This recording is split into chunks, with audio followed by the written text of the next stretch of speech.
I'm Chad and welcome back to Chuckwalla Valley Raceway. It is January 2023. We are out here for CVMA's Round 4. This is my last day racing as an amateur and I'm pretty excited about it. Yesterday went really well. Conditions improved a lot after Friday where there was a ton of wind, sand blowing across the track, strong headwinds, made for a very challenging day and some not so great times. Yesterday got to a bit of a heavy breeze, but nothing that really made much of a difference out on track.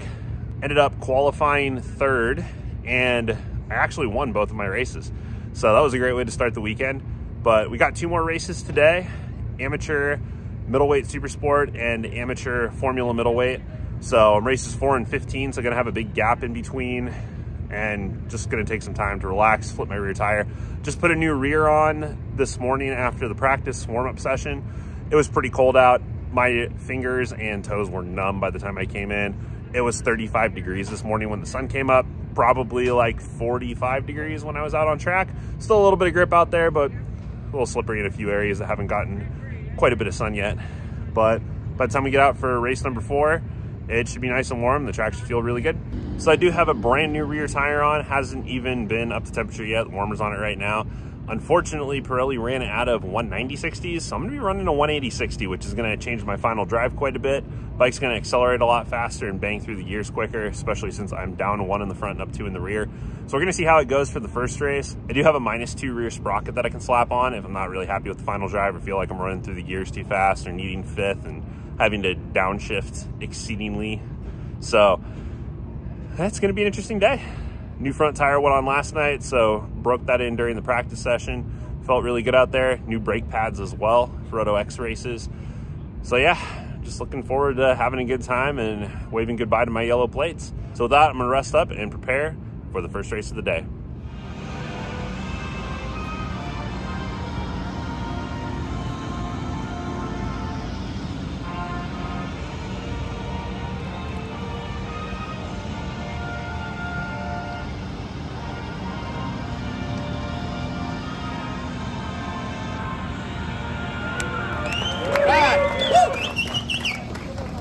Let's go race again.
so that was a weird situation with the flag. Kind of jumped the start a little bit, but I think everybody did.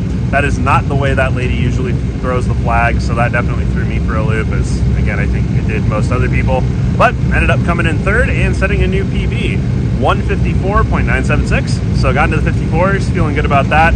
The 180/60 rear tire didn't really feel all that much different, except on corner exit. I had to be a little bit softer on the gas, and my final drive was a bit shorter, so I was running into the limiter in fourth on the back straight and the front straight, where I normally wouldn't need to even think about shifting. So I'm gonna put a new rear sprocket on that's down 2 in the rear, so that'll make my final drive a little bit taller. Should allow me to be a little bit more aggressive with the throttle and increase my top speed in fourth gear.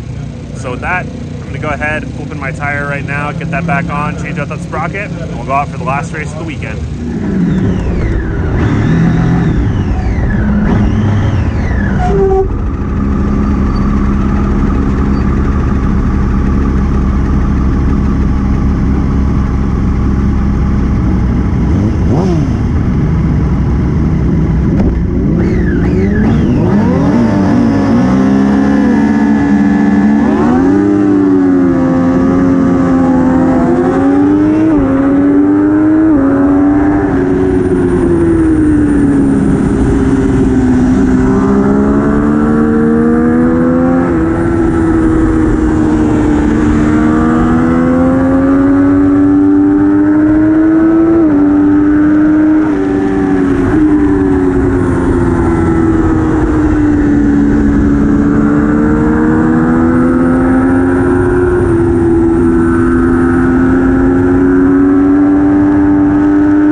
Starting from the outside. Chad, you did that just for me, didn't you? Kettleson on. He won! And that's a wrap on round 4 of CVMA's 2022 to 2023 Winter Series and my final race weekend as an amateur. And with that in mind, I couldn't be much happier with my performance. I won 3 of my 4 races, which makes this by and far my best race weekend in terms of results to date. So the first race of the day saw a bit of a hiccup with the flags. The lady that throws the flags, it's the same lady who does it every time, and she's usually super consistent. 1, 2, 3, flag.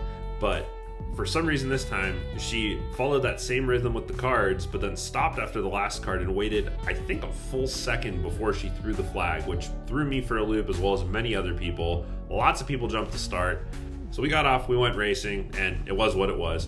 I ended up coming across the line in 3rd, but at the end of the day, when I went to go collect my trophy along with my friends Matt and Will, we found out that the race had been protested by someone that started behind us who did not jump the start, and a 5-second penalty had been added to all of our times. That pushed me down to P4, and you know, it is what it is. It's a little bit disappointing that we weren't notified that we were being protested, and that was the way that we had to find out. But at the end of the day, I jumped the start. It is what it is. And I'm going to be more mindful of the flag going forward. With plenty of time between my first race and my last race of the day, I removed my rear wheel, took my Pirelli 180/60 slick to get flipped, just so that the wear would be a little bit more even on both sides. And at the same time, I removed the 49 tooth rear sprocket that was on the wheel and put on a 47 tooth to make my final drive a little bit taller. The first race, I was not really happy with the way the gearing was. The tire felt fine despite being a 180/60 when I've been riding a 190/60 for the last 7 or 8 months. The edge grip was still great and the tire felt nice, but the issue was just that my final drive was a lot shorter, so I was running through the gears a bit faster, and unfortunately that put me in a little bit of a weird situation on the front and back straights where I could either shift up to 5th gear only to have to shift it back down to 4th and then on the front straight down to 3rd, or I could just hit the rev limiter, lose a little bit of time there, but probably about the same amount that I would have lost by having to downshift. So kind of a wash. I hit the limiter a couple times, I shifted up to 5th once or twice, but is what it is. I put the 47 tooth rear sprocket on, knowing that was going to make my final drive a little bit taller and hopefully closer to what it was before with the 190/60 rear tire. And after getting the wheel back on, I just did my best to rest up, hydrate, and get myself in a good headspace for the next race. Now this is still a bit surprising to me, but my parents actually stopped by to watch the last race on their way back from visiting my aunt in Arizona. They showed up midday and we got to watch a couple of the races together before I had to get ready for mine. And it was so cool to be able to share the racing experience with them, and something I never thought I would get to do. Back when I was 18 and I first took an interest in motorcycles, I remember bringing it up to my mom at dinner one night and her threatening to kick me out of the house if I ever brought one home. So for her to make it out to a racetrack and actually see me ride the bike and race, that's something truly special that, again, I never thought was ever going to happen. And it was so awesome to see her there cheering me on as I went out for my last race with yellow plates. Now this time around, I was mindful of the flag, which went right when I was expecting it to anyways, and I got the best start of my racing career so far and took the whole shot. I've struggled so hard with starts for the whole time that I've been racing, and it was amazing to be able to be the first to turn 1 for a change. From there, it was just an internal battle with myself to stay focused and not wear myself out, overexert myself on the bike. And after the adrenaline wore off, the first 2 laps, I was struggling. It was the end of the weekend. I was tired. It was late in the afternoon. The conditions had gotten a bit worse too. There was a bit more wind now, not nearly as much as there was on Friday, but it was blowing around and it was a bit noticeable. And I could also feel the pressure of my friend Will, who was right behind me, basically off the line. I could hear his bike. I could hear him getting back on the gas. I was losing focus a little bit at a couple times during the race, made a couple minor mistakes, but was able to hold strong. And when I finally saw the white flag signaling the last lap, I just put my head down, went as fast as I could, and ended up making it to the line first, gave it everything that I had, and actually ended up setting another PB for the weekend and my all-time PB going clockwise at Chuckwalla, which is a 154.51. So all in all, this was an incredible weekend and a phenomenal do-over after I wasn't satisfied with the prior race weekend that I had in December as a whole. I'm not sure how many people can say that they won their last race as an amateur, but I'm overjoyed and feel so lucky to have been able to. Now, ever since the weekend wrapped, I've been having feelings of bittersweetness as I turn this page on my motorcycling journey. I started racing in June of 2021 and found myself in the back of the field, but stuck with it, honed my racecraft, putting many hours working on the bike, doing all of the research that I could to try to make myself better, going out to track days, practice sessions, just doing everything that I can to get faster, was super analytical of everything that I was doing and actively thinking about making changes while I was out on the bike. And I grew a lot as not just a motorcyclist and a motorcycle racer, but also as a person through all of this. So over the course of my time as an amateur, I started 23 races, finished 13 on the podium, and took 6 wins.